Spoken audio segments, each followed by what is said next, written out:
Chapter 6. Death row inmates have nothing to look forward to, and therefore little to lose. It is a task in itself for prison authorities to keep them from killing each other, a guard, or themselves. As a consequence, I couldn't always see Ted when I wanted to. If there had been a prison fight, or if a death warrant had been signed by the governor, the carefully controlled flow of visitors to the row was further constricted. Sometimes the traffic of attorneys and officials simply was too heavy. Thus, it was several days after we discovered Linda Healy before I saw Ted again. In the interim, he had reflected on what he told me and appeared to have second thoughts about talking further. I brought up Donna Gail Manson and Susan Rancourt, but he wouldn't discuss them. I was forced to backtrack in order to reestablish our connection to regain the mood. Victims, I began. You indicated that they would be symbols and images, but I'm not really sure. Images of what?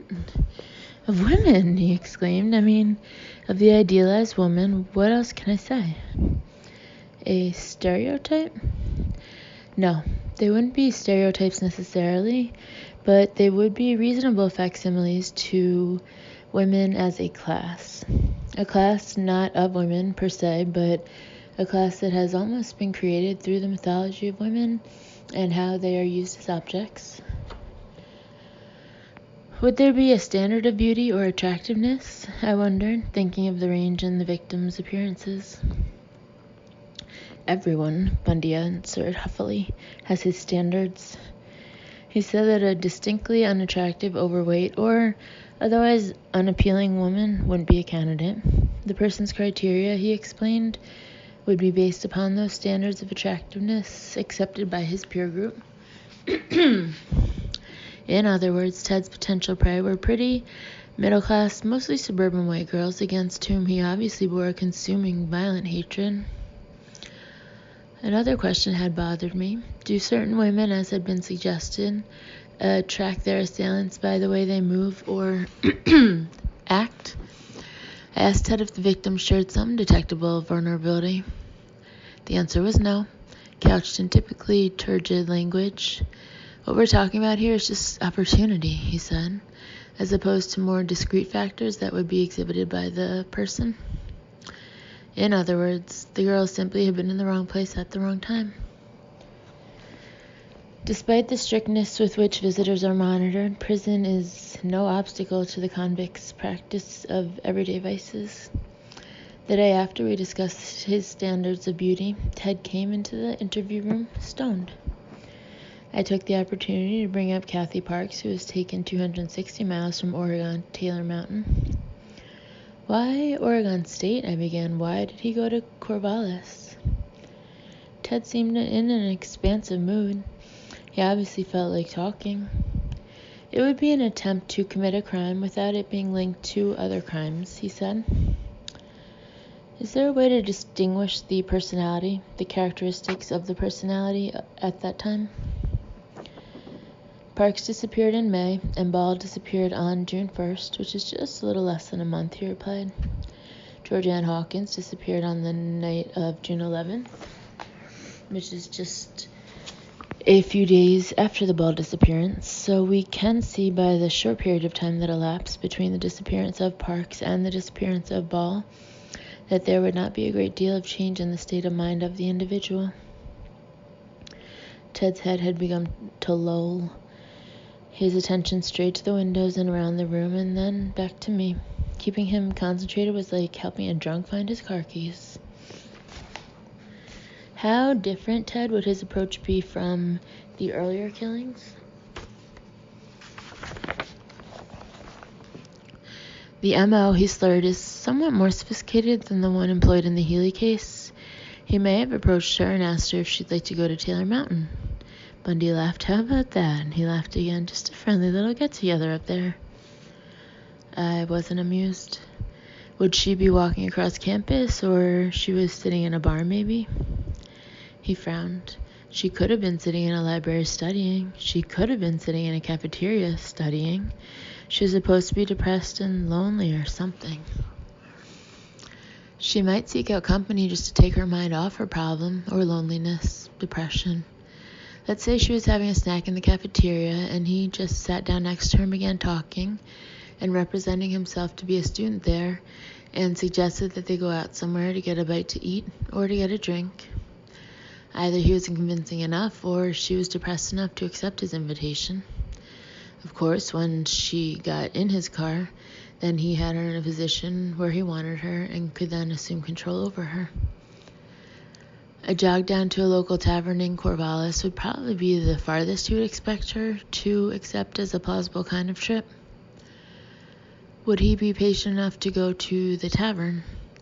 It's unlikely.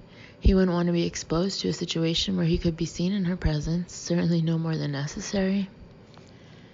If he had been drinking, wouldn't it be evident to her? It's odd that some people are more able to detect the effect of alcohol on people than others. For someone who meets a stranger who's under the influence of alcohol, outside of the fact that it might be on his breath, subtle changes in his behavior wouldn't be that evident. We're not talking about some stumbling drunk. I felt I finally had Ted's attention. What would transpire once they're in the car? He would not want to confront her in the car and in an area where a struggle could be witnessed by anyone just casually strolling down the street or something. So, once he had gained her confidence, then on the way to this tavern they were going to go to, he said that he just remembered he had to pick up the finished copy of his thesis or something from the typist, and then drove out to a remote location. Bundy shut his eyes and sighed. He was smiling. I'm interested, I said, in the mechanics of accosting somebody in a car. Oh, you are? He laughed again. Maybe you want to do it yourself, I don't know about you. Could be, I shrugged. You told me I had it. Yeah, he interrupted. You have it in you. I think it's there. Just needs a little development. Ted was having great fun. I cleared my throat. What I'm asking is, what is the most effective way? Pull a gun? Wouldn't need a gun necessarily. This guy pulls up in a cornfield somewhere, fairly abruptly. And this girl, let's say that as he travels further and further away from a populated area, she probably is becoming uncomfortable. But she still wants to believe in the face validity of the situation her would-be abductor had created for her. Ted coughed. And of course, by the time he pulled up and stopped, there would be virtually nothing she could do about it. In that instance, virtually all that would be necessary would be for the person to get out of the car, ask her to get out of the car, and if a struggle ensued, he would easily overpower her.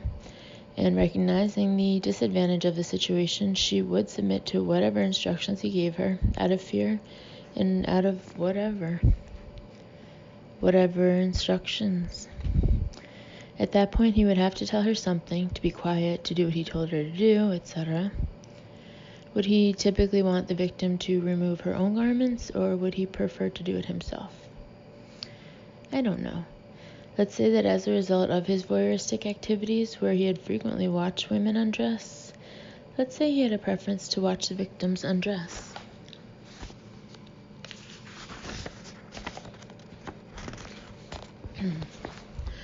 Ted called the next step the quote-unquote sexual encounter. He did not describe it, but went on to speculate that Kathy Parks had been driven alive to Seattle.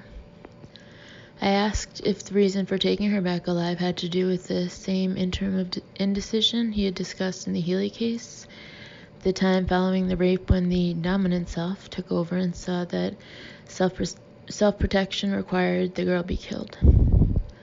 We're not looking at reasons, Ted said testily. The question you asked was she alive or was she dead when she was taken from Oregon to Washington? The reasons why this girl would have been transported that amount of distance while she was still alive is another question entirely. He calmed down. And you're right, it certainly could have been a result of that indecision or conflict within the individual, between that part of him that thought it was necessary to kill his victims versus the part of him that found it to be extremely reprehensible, disgusting. The humane, moral, and legal approach to the alternative of killing would be not to kill her at all. Even in comparison to murder, the act of rape is somewhat less severe. We are not talking about rational and normal thought processes. A combination of desire to continue that possession, in addition to the indecision about murdering her, would result in the rather extraordinary act of transporting her that great amount of distance. Would you take the precaution of rendering her unconscious? Again, he ignored my use of you.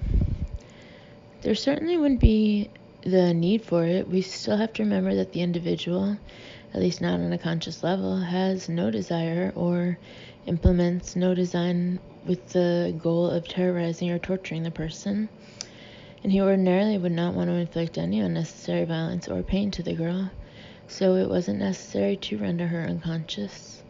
He would have had only to tie her up. What would you say would go through his mind on the drive to Seattle? You've got this young woman who's been sexually assaulted, who's tied up in the back of this person's car. If he's going to make a 5-hour drive back to the Seattle area, he's going to be nervous. He's going to be thinking about what he's going to do. How long would it take him to resolve that? In a way, he'd probably view the driving time as a luxury, giving him time to think as opposed to a constant state of agitation and anxiety, and would not really make the final decision until he was back in the Seattle area. When he was really forced to, really forced to facing the act, well, what are you going to do? You're here now. What are you going to do? Would there be a second assault on her before she was killed? Well, given the amount of time they would have had to have been together, it's likely. Would he need to start drinking again? He could, but the barrier had been bridged, as it were, and the girl was in his possession, and it was something he had to deal with, drunk or sober. We have to realize that he also had his normal obligations to school, to friends and family and work and whatnot. If he had to be at work the next day, he could hardly leave the girl in his house the whole day without concern that something might happen where she could be discovered. What more do you think can be said about the time from the arrival in King County to her arrival on Taylor Mountain at the Taylor Mountain crime scene? Ted had earlier suggested that Linda Healy was killed on Taylor Mountain. Now he was indicating that Kathy Parks had died there too. If so, the site wasn't just a dump, as police believed, but a murder scene as well. Ted seemed to be slipping away again. I restated my question. He mumbled, whatever it is, with reference to what's her name? I think it's Parks, I said. Parks, terrible with names and faces. Can't remember faces. You asked me something about going to Taylor Mountain? I asked you what happened from their arrival in King County until when she ended up on Taylor Mountain. Ted was suddenly very serious. You asked me to speculate, he said with menace. Didn't I say speculate? All right, I asked you to speculate. Then he laughed. I've gone through this for hours with other people. Pardon me, but I'll be very meticulous about the wording here. You asked me to describe what happened. I can't tell you what happened. All I can do is just assist you with my educated guesses. You know, I'm not trying to put you down. That's not my intention. I'm concerned about wording, and I'm going to correct the record for that purpose. All right. About Taylor Mountain, you did speculate there probably would be another sexual assault before or at the same time she was killed.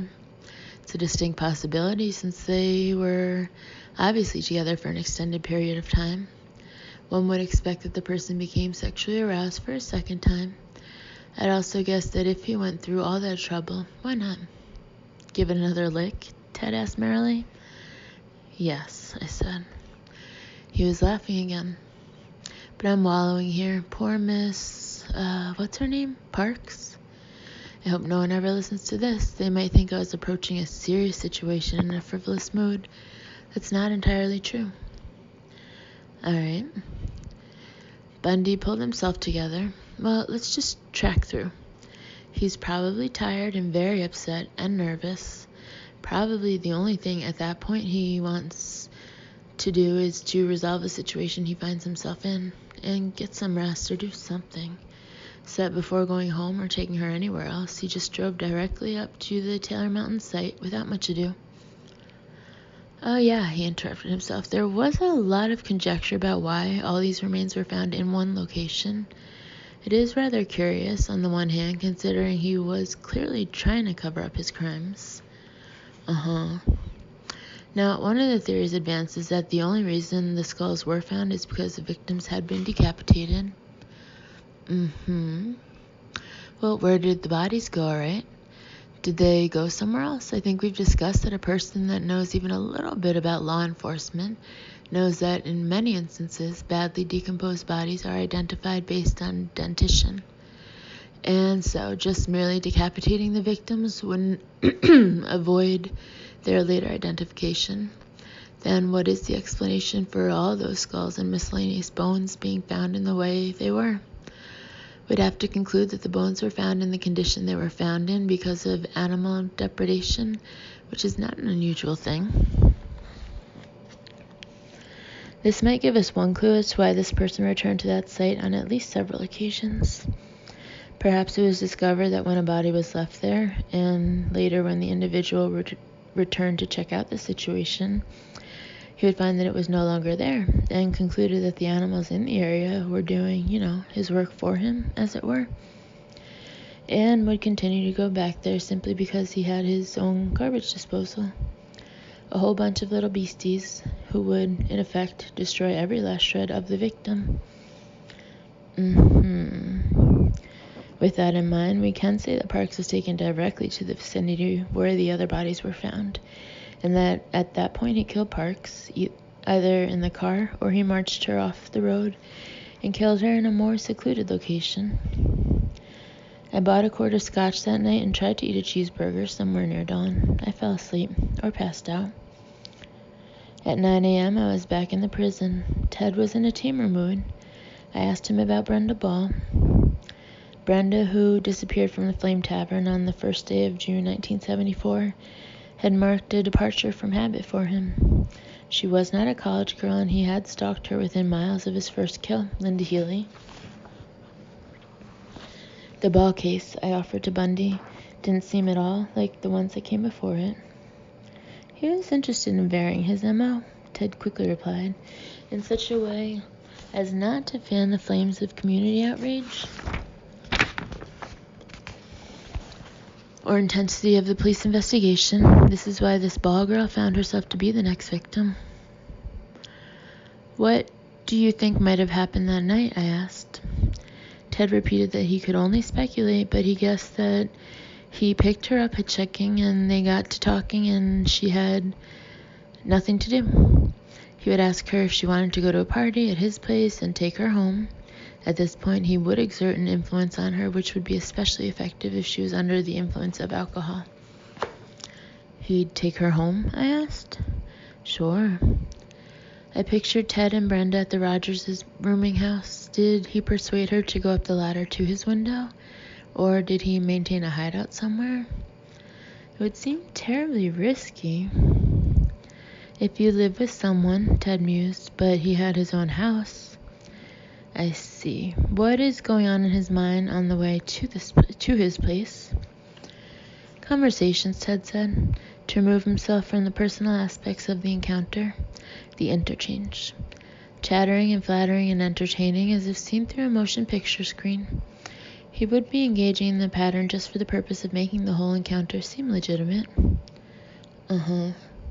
And to keep her at ease. He didn't want this girl to get second thoughts about going with him to his place. And also he was afraid if he started thinking about what he was going to do, he'd either become more nervous or lose his concentration or in some way betray him. So there's a very delicate balance between being cool and the excitement. Well, Ted observed it's a critical balance, not a delicate balance. It became almost like an acting role. It wasn't difficult. The more an actor acts in a role, the better he becomes at it. The more he is apt to feel comfortable in it, to be able to do things spontaneously and get better, as it were, in his role. So they go to his place, I asked. He'd have to explain why there isn't all the activity going on. It was probably not the first time she'd run into that kind of situation. Maybe it was. But in any event, she was somewhat wary of the situation and yet bored enough or intoxicated enough, or both, to just not really consider it threatening to her. They drank until she was exceptionally intoxicated, a dramatic departure from the Healy situation. In part, it is because of design, but in part, it is just because of circumstances. I asked if the longer the two spoke, the more apt she was to emerge as a person and thereby lose her symbolic value. Well, drinking has an effect on both parties, he explained. On the one hand, the more intoxicated he became, the more repressed his normal codes of behavior, and the more she drank, the more she would lend herself to stereotypes. How would he proceed, I asked. I wasn't prepared for the response. The initial sexual encounter would be more or less a voluntary one, but one which did not wholly gratify the full spectrum of desires that he had intended. And so, after the first sexual encounter, gradually his sexual desire builds back up and joins, as it were, these other unfulfilled desires, his other need to totally possess her. After she'd passed out, as she lay there somewhere in a state between coma and sleep, he strangled her to death. The question I should have asked Ted at that point was, if Brenda Ball was strangled, why was her skull discovered with an enormous crack in it? Instead, I swallowed hard and forced what I hoped was an even tone into my voice. It seems to me, I said, that there'd be some kind of logistical problem in getting her out of there. Not at all. There wouldn't be any urgency, he answered, since she was in a place that was private. Ultimately, he'd have to bundle her up in some fashion and take her out to his car when it's late at night. I thought with a shudder of the Utah girls, Melissa Smith in her perfect makeup, and Laura Aim with her freshly washed hair. How long had Ted played with them? Ted didn't say how long Brenda Ball was kept.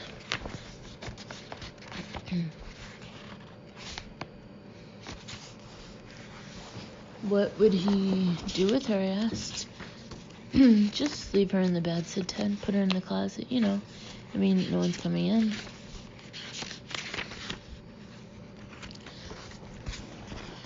There in the prison, insulated from the turmoil and the temptations that had fueled its cold rage when Ted was free, the disorder itself could express itself in this freak colloquium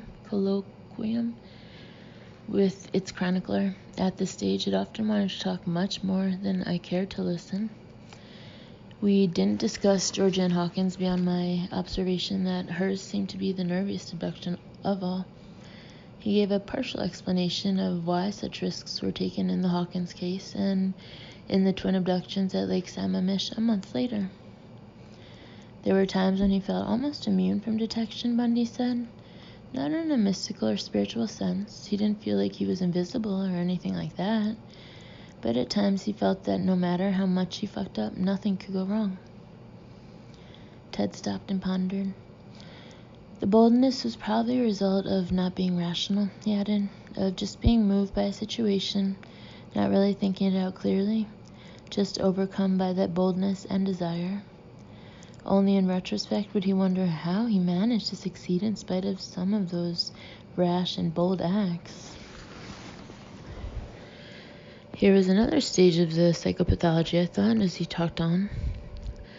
It's clear that the Sammamish incident was either the result of the venting of a great amount of tension or frustration that had accumulated over a long period of time, or, he added, it was an attempt to indulge in a different MO. Could both factors have been at play? I asked. Look at it this way. The individual had contemplated that kind of scheme before, realizing its obvious drawbacks. He would not have ordinarily attempted it, but his reluctance to engage in that kind of scheme was erased or otherwise overpowered by the need to seek out another victim. He took a great number of risks to carry out this scheme. How many days prior to the event would this person have anticipated doing it on that day? Things just came together, like the soft spot in a dike. All of a sudden there's that opportunity and that pressure, and the dike breaks. That's what you would guess. That's one explanation. That's all I have to say right there. Ted was warier of talking about Lake Sam than about any other individual case. He would say nothing of the witness identifications, the use of the sling, or how Denise and Janice were approached. I asked him what happened once the girls had been taken from the park.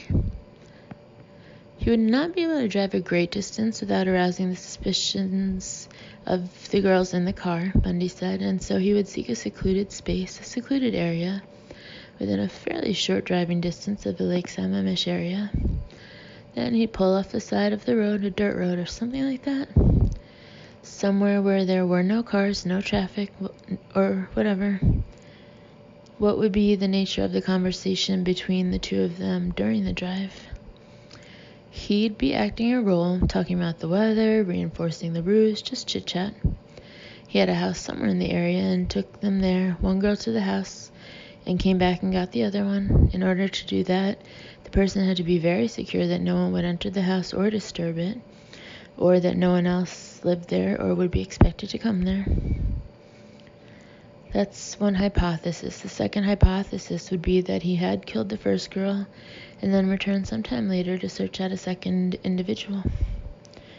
Right, so you regard it as unlikely they would have been killed at the spot where they were later found? Ted nodded. I see, I said, seizing upon this apparent confirmation of a suspicion long held by the police. The house, would it have been where people were on vacation or something like that? Was he aware this house was empty? That's possible. In this instance of the first girl, how does he press ahead with his plan to ensure that she does not become a personality to him? I think we discussed before that we'd expect this kind of person would not want to engage in a great deal of serious conversation. We talked about the role-playing, the reacting, the kind of dialogue, the pitter-patter used to pacify or otherwise gain the confidence of the person. But once the individual would have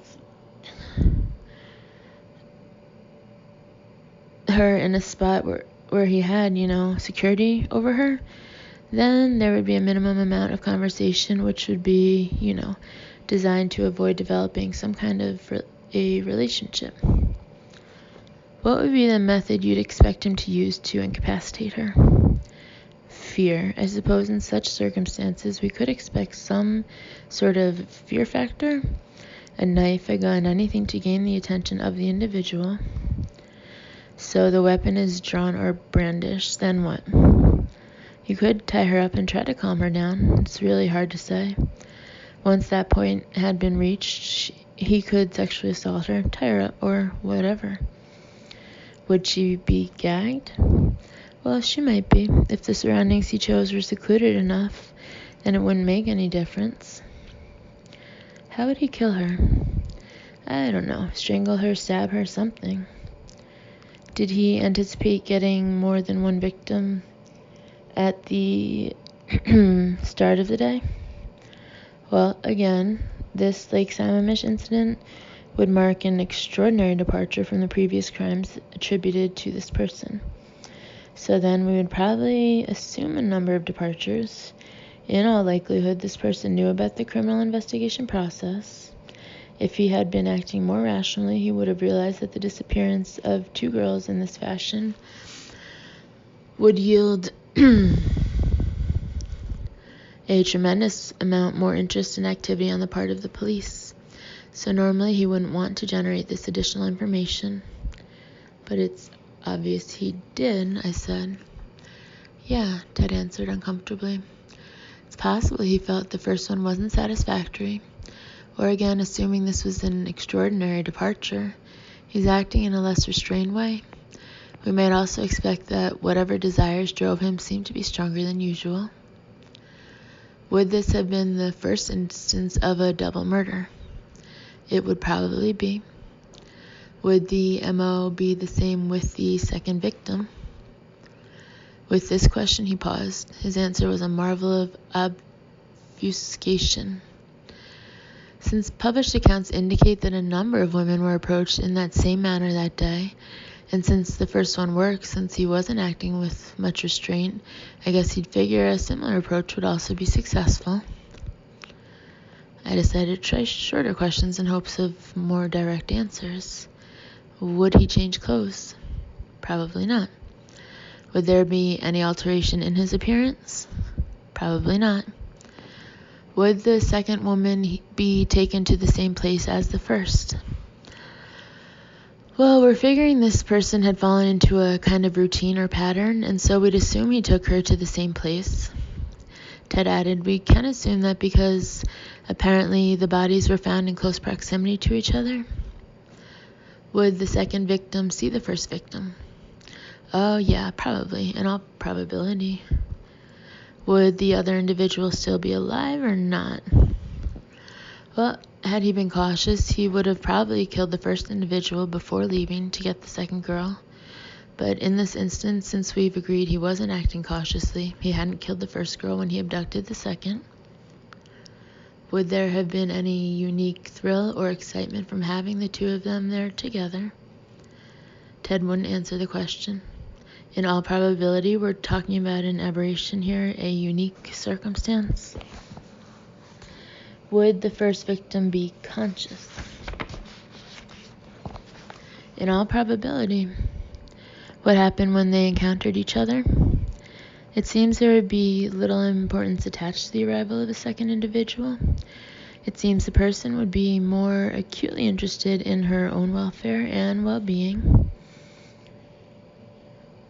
I suppose if you took two such individuals and kept them confined for days or months, they would certainly establish a rapport and be very concerned about each other's welfare.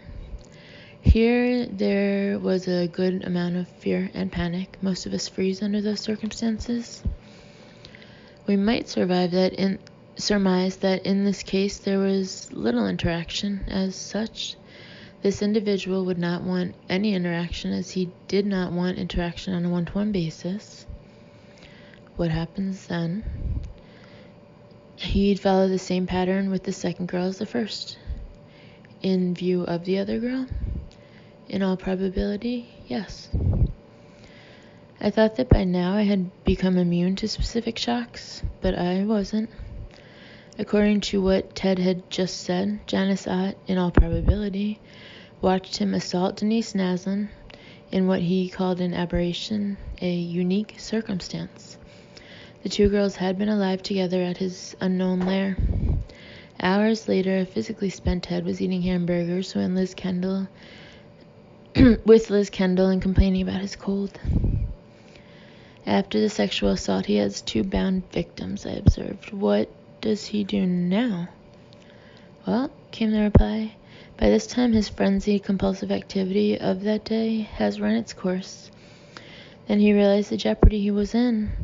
Then the normal self would begin to reemerge, and realizing the greater danger involved, would suffer panic and begin to think of ways to conceal the acts, or at least his part in them. So he killed the two girls, placed them in his car, take them to a secluded area, and leave them. Right away, within a matter of hours. Would the killings be quick and painless as possible, or the actual act of killing the victims was just a necessity? He said quickly. He would not linger or relish the killing, since it was only a means to an end, to avoid detection. What would be the emotional aftermath? Well, later in the day, this person would be exhausted. After going through what he went through, he wouldn't be in the mood to do much of anything. Sleep or eat, huh? Sleep. Lake Sammamish was the last specific case I discussed with Ted. Before handing over to Hugh, I spent our last interviews exploring some of the features of the quote-unquote condition. Ted, for instance, described this psychopathology as an intermittent condition whose demands for gratification would rise and fall according to several factors, principally stress. By way of illustrating that point, I asked him if the killer ever might pick up a girl and not succumb to the urge to murder her? We can posit that he was driving down a road one evening, Ted replied, and saw an attractive teenage girl hitchhiking. He picked her up and they engaged in conversation, and she agreed to go to his house, and they spent the evening. She got very, very drunk. They both got drunk. Throughout the evening, they engaged in voluntary sexual activity, and throughout the evening, he felt himself being tested, debating with himself whether to kill her or to just let the situation run its course normally. Would he keep her at arm's length, I wanted to know. Well, Ted said, not necessarily. He was in one of his reformation periods. Ted laughed. He'd sworn to himself that he'd never engage in that kind of conduct again, that he wouldn't let himself be carried away like that. But when he was faced with this very attractive girl hitchhiking, it kind of presented a challenge. I nodded, that I was following him. He didn't look on it as a challenge, Ted continued, but as an opportunity. It was sort of an ambiguous situation.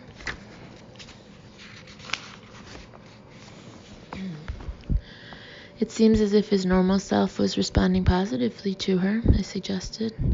That would be fair to say.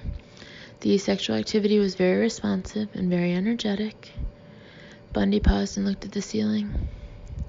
At certain parts of the evening, he felt himself on the edge of taking her life, just out of the desire to do so. But the justifications were not there, nor was that malignant condition that active at that time. It was active, but not at high strength. But when morning came around and they dressed and he took the girl back to the area where she lived, he felt like he'd accomplished something. He deluded himself at that point into thinking that he had really conquered those impulses. But within a period of time, he discovered that was an inaccurate conclusion. He didn't recognize then, or perhaps he did not want to recognize, that just a matter of a week or two later, he probably would have killed her. Somewhere, I said to myself, there is an anonymous woman with no idea how lucky she is. How many other anonymous girls are there out in the woods with fractured skulls? Circumstances, Ted explained, would sometimes force compromise solutions on the killer.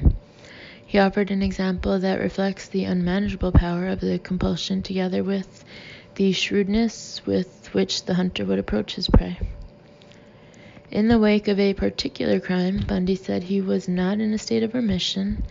That is, he actively wanted to go out and seek a victim, but he knew that he could not afford to do so without creating an intolerable amount of more public frenzy and panic, as well as police activity. But while driving one day, he saw a young girl walking along a deserted area. It was just too good an opportunity to pass up, so he exited his car and approached the girl and shoved her into a bushy field, without any preparation, without any planning, without any disguise, just an impulsive kind of thing. And then he was faced with the prospect, what should he do with her? He'd have to debate a considerable amount. There had been an illegal act of rape, yet he refrained from harming her physically and left the scene and returned to his car and drove home. Had it occurred a few weeks later, he wouldn't have acted in the same way, or a few days later, but he did not want to create a great amount of public furor because it would reduce the opportunity for victims later on, and it would increase the possibility of eyewitness reports. And he knew enough about these circumstances that in all likelihood it wouldn't be reported, or if it was reported, nothing much would be done about it. They wouldn't necessarily link it to the other crimes. It would have been a simple act of rape of the type that is fairly common. Ted went on to say that such an attack, rather than satisfying his desire, would only serve to heighten the killer's need. By this time, anything short of possession, that word is in quotes, failed to satisfy him. The killer maintained a surprising ignorance about the needs of his condition, however. As Ted pointed out, he should have recognized that the hunt was more exciting and gratifying to him than the kill. Still, he persisted with certain unrealistic preconceptions, such as his mistaken belief that he could somehow root out the homicidal urge on his own. As we've discussed before, Bundy related, Frequently after this individual committed a murder, he would lapse into a period of sorrow, remorse, etc.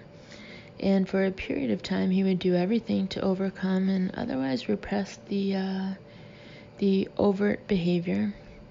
Indeed, on one particular occasion, he went to extraordinary lengths to do this following a crime, and he felt that he had succeeded, that the abnormal course of conduct had just sort of extinguished itself. But in this instance, the cracks in the facade, as it were, began to appear. He then would attempt to channel the desire within him into a different area, into something which was still improper, moral, illegal, but something that was less serious, less severe. And so he, as a compromise, decided that rather than go out and inflict this mortal injury on someone, he would search out a victim in such a way that there would be no possibility of detection, and he would not be forced into a position of having to kill. In essence, he compromised into just going out and performing an act of rape, as it were.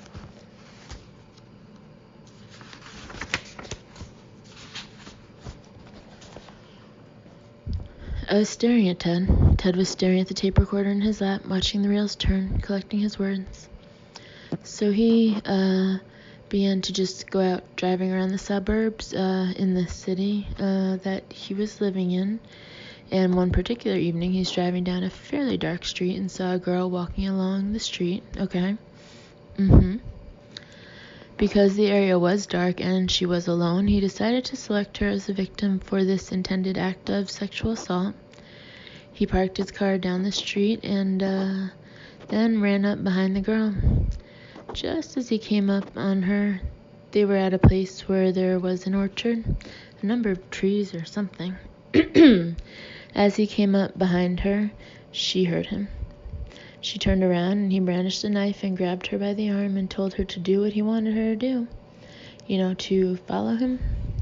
Yeah. He pushed her off the sidewalk into this dark and wooded area and told her to submit and do what he wanted her to do. She began to argue with him and he kept telling her to be quiet. She said she didn't believe he would do anything to her anyway. Ted was keeping his head bowed and turned slightly so that he stared at the turning tapes from above and to the side. I could see his jaw clench and relax, but he kept on with the story. Then he began to try to remove her clothes, and she would continue to struggle in a feeble manner, and also voice verbally her objections to what was going on. And then the significance now is that his intent with this victim was not to harm her. He thought this was going to be a significant departure, perhaps even a way of deconditioning himself to climb down that ladder, or I can't think of a good word, de-escalate this level of violence to the point where there would be no violence at all, even no necessity for that kind of encounter at all. I see. But he found himself with this girl who was struggling and screaming. Not screaming, but let's say just basically arguing with him. There were houses in the vicinity, and he was concerned that somebody might hear, and so in an attempt to stop her from talking or arguing, he placed his hand over her mouth. She stopped, and he attempted to remove her clothes, and she began to object again. At this point, he was in a state of not just agitation, but something on the order of panic. He was fearing that she would arouse somebody in the vicinity. So, not thinking clearly, but still intending not to hurt her, let's say he placed his hands around her throat. Just to throttle her into unconsciousness so that she wouldn't scream anymore. She stopped struggling and appeared she was unconscious, but not, in his opinion, to the point where he had killed her. Right, I muttered, my astonishment rising. Then let's say he removed her clothes and raped her and put his own clothes back on. At about that point, he began to notice that the girl wasn't moving. It appeared, although he wasn't certain, that he'd done what he promised himself he wouldn't do, and he had done it almost inadvertently. So he took the girl by one of her arms and pulled her over into a darkened corner of this little orchard. and then, in a fit of panic, he fled the scene. Ted kept his jaw working, but the rest of his body was rigid, frozen at an odd cant, cradling the tape recorder. He seemed to have lost awareness of my presence. He got back into his car and drove back to his house, still not knowing if the girl was alive or dead. But once he returned to the house, upon reflection, he began to wonder. He didn't know if he'd left anything at the crime scene. He hadn't thought about publicity and physical evidence, so he decided to return to the scene, and if the body was there, to recover it and take it somewhere else where it wouldn't be found. Is this the same night? I managed. The question startled Ted. Huh? Oh, yeah, but he faced two problems in returning to the scene. First, prior to the incident, he was in a state of intoxication. He didn't know the area that well, so he couldn't remember exactly where it was he had to return.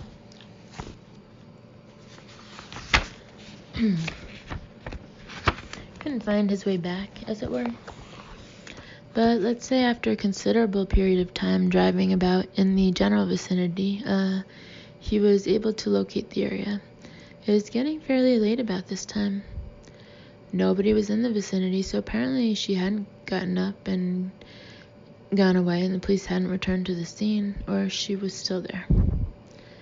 He parked his car at the curb of this small orchard and walked into it and saw that, in fact, the body was still in the same position he'd left it, so it was clear that the girl was dead. Ted cleared his throat. So he carried the body to his car and put it in and covered it. Then he returned to the general area with a flashlight and scoured it to pick up everything that he may have left there, her clothing, etc. He placed that in the car and returned to his apartment. The stress drained from Ted's body, and he reached down for a cup of water. Did he find everything? I asked. Ted saw my little trap and smiled. I don't know.